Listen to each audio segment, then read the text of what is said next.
It's my absolute pleasure to have here on the stage Craig Jackson. You're a founder that probably needs very little introduction, especially to the impact climate community that we have here. But to maybe give everyone a few facts. So Octopus Energy today is the largest utility in the UK, serving 10 million households, 25% market share. But you have a lot of other technology that you're selling these days all around the world, and you're active in 33 countries. But with that, let's just kick it off. Craig, I have to go to the very beginning. So how did you get started, and what led to you starting Octopus? I guess, first of all, I left school when I was 16 to write video games. I'm a technology person at heart. But after that, I ended up going to university and working a corporate job and realized, I knew it all along, that I didn't want to work for a company. I'd rather make my own decisions, even if they're going to be mistakes, than have to do what other people tell me, particularly when I'm not in charge of the mission. And so I always made the decision that I wanted to plan my own path. At the same time, I think like many entrepreneurs, I really hope that one day I can make a genuine difference to the world. So there were two things. There was my own personal selfishness about how I wanted to live, and then there was the desire that we're only on this planet once, and we get one chance, unless we believe in reincarnation, to do something big. And I'd had a series of businesses, one of which we started in 2003 that built enterprise software. And we were building software that made companies more efficient. But time and again, what we found was that because they wrote the specs, the software was it wasn't envisioned to be as amazing as technology could be. It wasn't disruptive enough and transformative for their organizations. And so we had this idea that what if we wrote the spec? What if we designed our own enterprise software? And we decided the sector we wanted to do it in was energy. It's a $3 trillion revenue sector, mainly running on mainframes and software that's 50 years old. SAP is 53 years old. And so we could see that a bit like the fintech revolution, there's the opportunity to transform a very big sector. But unlike fintech, energy also had the external force of dealing with climate change, of the energy transition, of technology changes in how you generate and use energy. The whole sector was a snow globe going to be shaken up. And so we thought that was the sector we wanted to be in. We actually went and pitched some energy companies on this idea. We could create software that will transform energy. And the energy companies basically fell into two categories. Some of them said, look, we've been doing this for 50 years. We don't need your help. Thank you very much. That was fantastic. That reminded me of the companies that refused to go online, the Blockbusters and the Kodaks of this world. And another company said, it's a very conservative sector. Someone's got to do it first. And we realized the only way of someone doing it first was we would be those someone. So actually we started this wanting to build software, but we ended up building, I guess, what today is a very, very big energy company. And the whole thing really was that technology changes everything. Very often people are looking for a single variable. Like if we take your technology, you're going to reduce our costs, or you're going to improve customer experience, or improve our operations. But actually, it lets you do, it's a different form of company. So it can be dramatically more agile, we can innovate quickly, we can serve customers dramatically better, we can reduce operating costs, we can incorporate renewables into the energy system far more efficiently because we can process enough data to optimize against wind and sun and batteries. So I think really Octopus is genuinely still just the demo client for the technology, which is called Kraken. Yeah, that's incredible. And you're serial entrepreneur, so Octopus was your fifth company. Provocative question, do you think you would have succeeded with Octopus if it was your first business? One thing would have been better, which would have had more time. There were two businesses I left or sold earlier than ideally I would. So I think what I found was I remember selling one business. We were 3 years into it. And we'd grown brilliantly, and we got a great offer to sell it. And for a bunch of personal reasons, I thought it was a good time. And so we sold it. And I thought, I'll start the next business from here. It just turns out, it doesn't matter how well you've done, the next one you start from here. And in a world of exponential growth, losing 5 years of exponential growth and starting again, you've lost. I mean, where would Octopus be if we'd started 5 years earlier? Fucking hell, we would be... Anyway, so on the one hand, I genuinely wish I hadn't done other things first because we'd be bigger. But the lessons we've learned there have been huge. And I think there are a couple of lessons that really, really matter to me. I think the first one is having the confidence in our approach. Time and again, I think when I've been in other businesses or when I've sat on boards, I see the pressure on a CEO and a founder that comes, it's used that phrase, it says, what got you here won't get you there. Yeah. Forgive me, but I think you, like, there may be, but basically the going assumption, got to be that's bollocks, right? The going assumption is, it got you here. Fucking hell, don't throw it away. And it's a very, very precious thing. The moment there's a CEO, you kind of are encouraged to take in professional managers who've done it 5 times before, corporates or wherever else, is often the moment you lose the magic. And it's okay, the company will probably be fine, but you've got a company doing this, and it will do this. And I think having the confidence that we can double down for exponential growth, largely based upon adapting where we are rather than changing, is really important. And what on that, like where you say that you're hiring a lot of people who've seen it before, done it before, and I've also heard you a lot that you're very passionate about the culture that you want to build at Octopus. And I've even heard you say, like, you know, we spend 1/3 of our lives at work. If you don't enjoy your day-to-day work life, you know, you've wasted 1/3 of your life. And what does that mean? What is the culture that you want? And have you had to fight to keep it as you scale? Is that dream still possible? Yeah, my brief stint in corporate world was at Procter & Gamble, a wonderful company. But it felt like when you hung your coat up in the morning, you're also hanging your personality up. You had to become a Procter person for the day. You know, it's all the job ads said we want creative people who'll take responsibility. And the moment you got there, they eliminated the creativity and they eliminated the responsibility. They gave you just process. It was astonishing, you know, like we were forced to fly BA business class from London to Brussels instead of taking a 30 quid EasyJet. It was kind of, because there was a process. And I just thought, like, don't get me wrong, I don't care what people do, but I wanted to be efficient. And I think everywhere I looked, what I saw was the ability to do a better job was taken away. I think it's really difficult. Like most corporates, like the way that our weekly routine ran at P&G was on a Monday we would say, here's all the things I'm going to do this week. And then the following Monday, you'd tick them off with your boss. And honestly, I spent more time coming up with excuses to not do the work than it would take to do the work. Because the work was just not interesting. I think I was the world champion at Minesweeper. I think I was so good at Alt-Tab so no one could see what I was really doing on my screen. And you must have seen employees like that in every organization. They could be great value adders. But because we haven't given them the environment in which their creativity can thrive, they just become a very low productivity android. Yeah. By the way, P&G still gave me great ratings. If they'd let me do a good job, fucking hell, I could have changed. Anyway, but so, so I think like, a very, very large part of this is something in culture where traditionally when you're hiring for a job, you have a bunch of things that job's got to be able to do. And you'll find the best fit candidate. So of the 10 things on the job, the best candidate can do 6. They can sort of do 4. But there's 10 things they can do that are not on the list. But we kind of force fit them into the rectangle. If instead, when we're hiring someone, we look at, they can do most of what's wanted there, good. Some stuff there is not going to be good for them, great. We'll take that away from the job, we'll give it to someone else. And by the way, they bring a whole load of other skills, great, we'll add some bits on. What you find is that you're able to get dramatically greater productivity out of teams, and they're dramatically happier because they're doing what they're good at. And if it doesn't work, you know, I always say to our team, like, if this isn't the place for you, I'd genuinely rather you leave than you stay here just to keep your mum happy or be impressive to your friends or whatever. And I think it is really, really important to have a culture where there's no judgment attached to that. It's not right for everyone.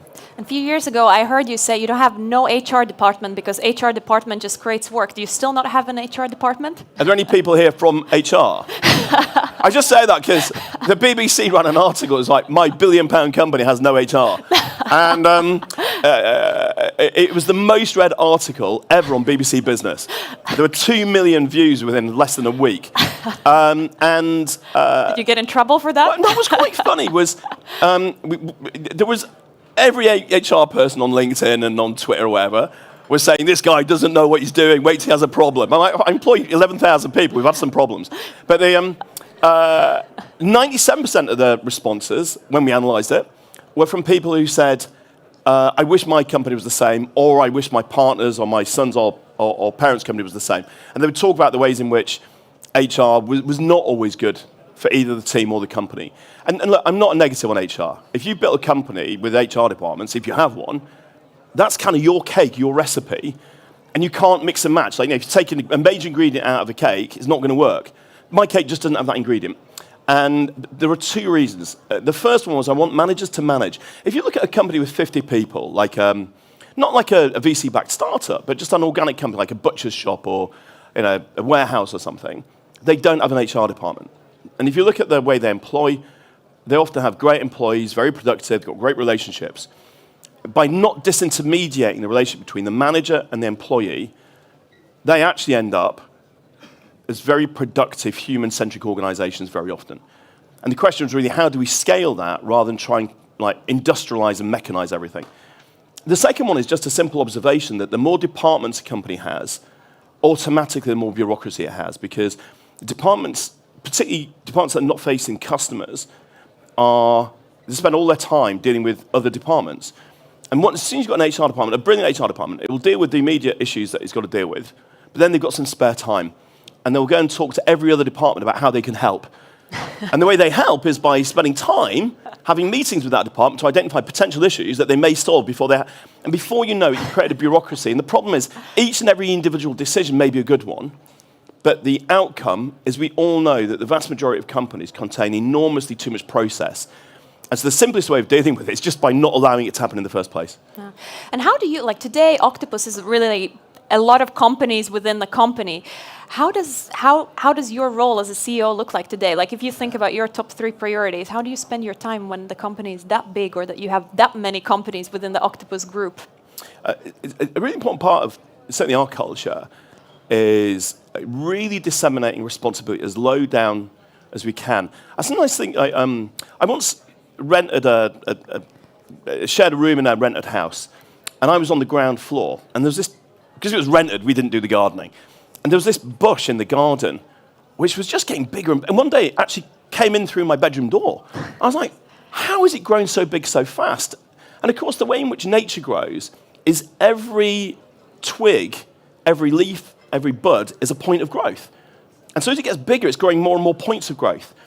And I think if you can grow a company where you've disseminated responsibility, the people at the front line that are dealing with customers, that are writing code, that are designing graphics, interfaces, user experiences, if we let them innovate, so they're not filling in someone else's instructions, but they're making their own decisions, which will often involve doing new things, then we've got so many points of growth, we can outcompete anyone, just like that bush outcompeted every other plant in the garden. And I think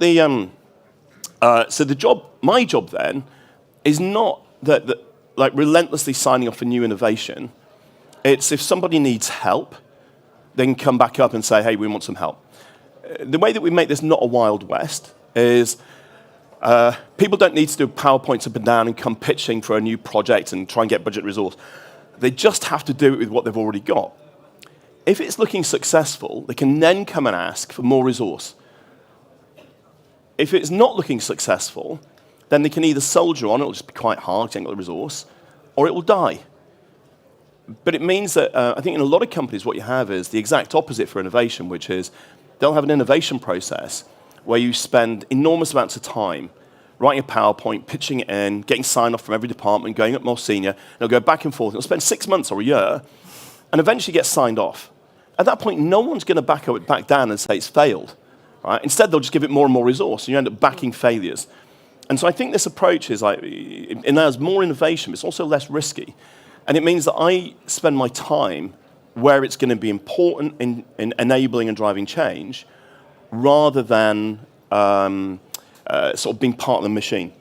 And the last bit is we talked about that no HR. By the way, I should say that maybe one day we'll have an HR department, right? I'm not signaling something there. It's just there's enormous pressure all the time. Our team are always saying, oh, it's really hard without an HR department. I'm like, in that case, you need to get better at managing people.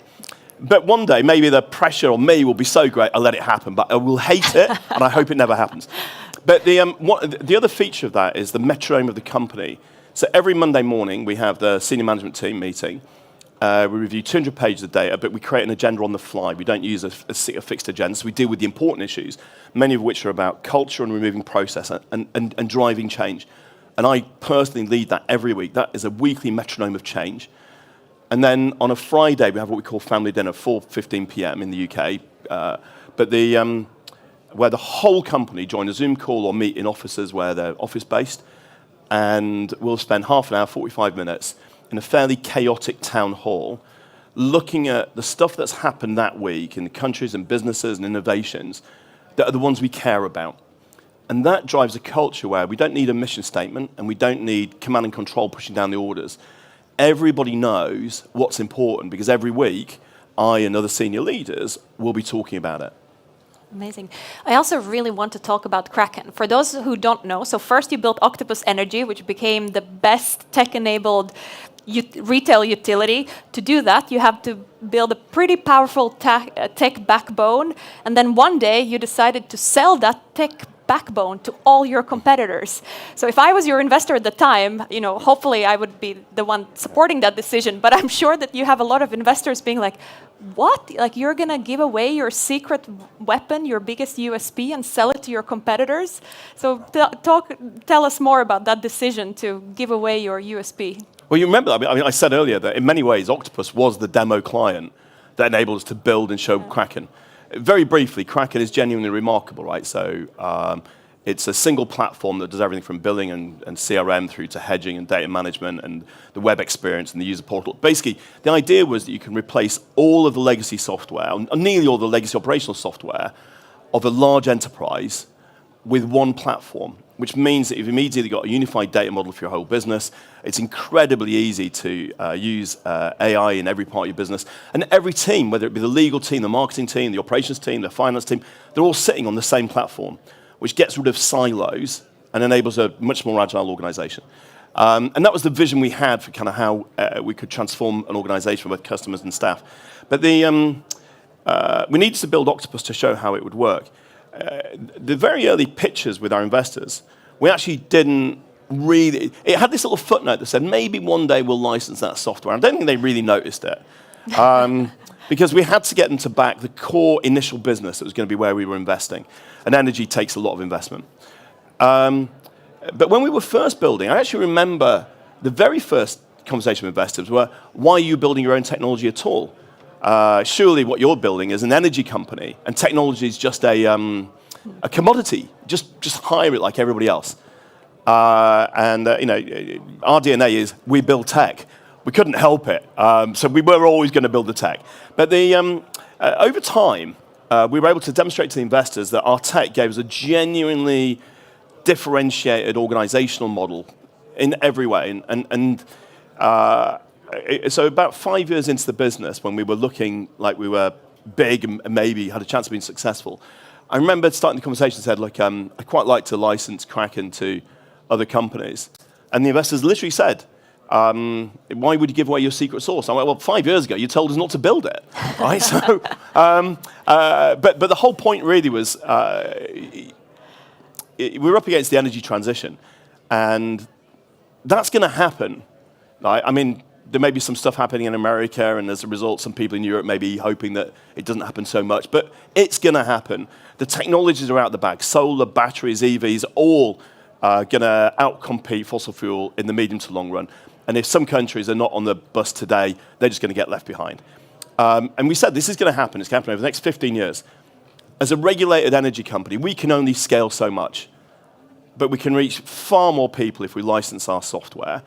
And besides, once our competitors see how we're using technology to outcompete them, sooner or later they will struggle their way, or another startup will create it. And all we'll have done is inspired everyone else on what tech can do, and then created a market for someone else. I would rather have that market. So I'd much rather sell them our software enabling us to scale even faster and deliver our mission faster.